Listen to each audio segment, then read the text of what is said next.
Willie D Live. I want to go back to what you said about not really can't blame the brothers from back in the day that got caught up. I know what you mean, but I just want to clarify for the people who out there saying, yeah, see what I'm saying? Well, black men don't take responsibility. Yes, they absolutely trapped us. Yes, every single time they come up with this program, a program at least every 10 to 15 years to further subjugate us, to further hold us back. They do this purposely. They have think tanks. How can we hold black people back? How can we stop them? What can we do? This is why when black people make it, we're literally superheroes, because they have every trap you can think of, they've set them for us not to make it. But when you look at welfare, when the government created welfare so that for two reasons. One, so that they could remove the black man out of the house. Two, so that they could destroy the black family.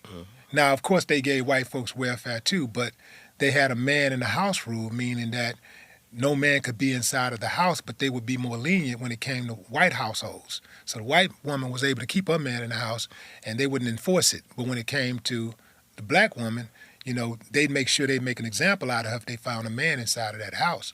So we left voluntarily. We left the house. And so, because our women was given a hell of a choice, bro. It's like, take this money and feed these babies and have somewhere to live, or stay with your man and everybody starved. So that's a hell of a choice. And we had a hell of a choice to make also, and we chose to leave. We could have stayed. You described it. We could have said, you know what, fuck what y'all saying. I don't give a fuck what y'all saying. I know what you're doing. I'm not going for it. And some of our men did stay. Many of our men did stay, but the others did not. So we got to take that L on that. You describing the movie Claudine, bro. Like Claudine with James Earl Jones. Oh, Claudine had all the kids. Right, and the social worker come over. They got to hide the TV, hide the toaster. And he got to hide in the closet. It's like you can't. That was a good one. He was a garbage man who was just buying stuff for his chick, and they like, you can't buy that for her. You can't even be here. You're right about that. That was in the 70s. Right. Wasn't that black and white? In black and white? No, that was a color movie. It was in color. I know it was old. But it was like mid-70s. I remember. It might have been early 70s, mid-70s.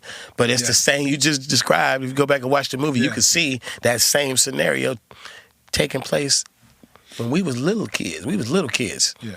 And it only got worse as we got older. Man, you know, you're a very accomplished artist, accomplished man. You're insightful. How come you don't talk more? Well, you know, I speak when I speak. I don't shy away from any platforms or any subjects when I'm on different platforms. I just haven't been that activist voice, and I think that I come from an activist place, Bay Area. Yeah. You know, where you speak out, be proud. Nobody's afraid to fight for the little guy or fight for what's right.